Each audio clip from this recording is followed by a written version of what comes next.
Back to 360 degrees news. Bharat ఏం చేయబోతోంది? పహల్గాం పాపంలో భాగమున్న పాకిస్తాన్తో పాటు ఇతర దేశాల్లోనూ ఇదే ఆసక్తి, ఉత్కంఠ ఇప్పుడు వ్యక్తమవుతున్నాయి. మరోవైపు ప్రధానమంత్రి నరేంద్ర మోదీ, డిఫెన్స్ మినిస్టర్ రాజ్నాథ్ సింగ్ వరుసగా నిర్వహిస్తున్న భేటీలు వార్ డిసైడ్ చేసేందుకే అంటూ ఢిల్లీలో జోరుగా ప్రచారం సాగుతోంది. మరి భారత్ చేసే ఆ యుద్ధం ఎలా ఉంటుంది? Watch the story.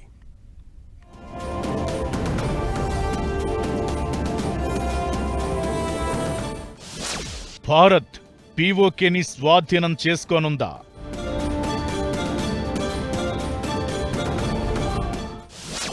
వరుస భేటీల వెనుక పరమార్థమేంటి?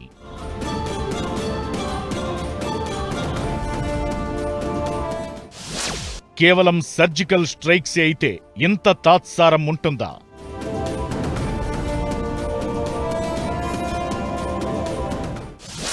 భారత్ స్పందనపై బెత్తరపోయిన పాక్.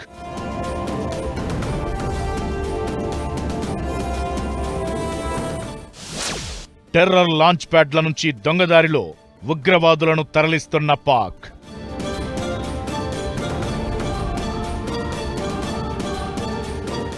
పహల్గాం దాడి తరువాత భారత ప్రభుత్వం వ్యూహాత్మకంగా ముందుకు కదులుతోంది. ముందుగా ఆల్ పార్టీ భేటీ, తరువాత ప్రధానమంత్రి రక్షణ రంగ సమావేశం, ఆ తరువాత Rajnath Singh chief of defence తో సమావేశం కాగా సోమవారం పార్లమెంటరీ డిఫెన్స్ కమిటీతో భేటీ అయ్యారు.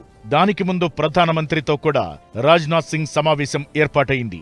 ఇలా అనేక వరుస భేటీల వెనుక పరమార్థం పాక్ పాపం బద్దలు కొట్టడం కోసమే అని అర్థమవుతోంది. అయితే అది ఎలా, ఏ రూపంలో ఉండబోతోందన్నదే ఉత్కంఠ కలిగిస్తోంది.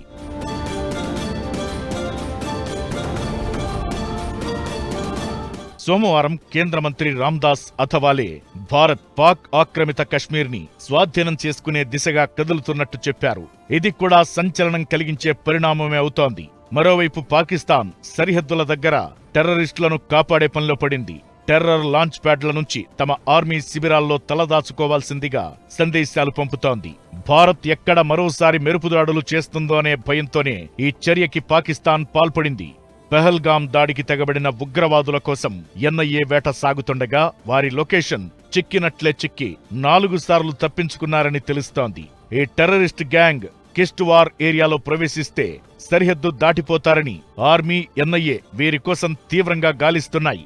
ఈ పరిణామాలు ఇలా సాగుతుండగా ఢిల్లీలో మాత్రం ఏ క్షణమైనా బిగ్ డెసిషన్ రావచ్చనే అంచనాలు నెలకొన్నాయి.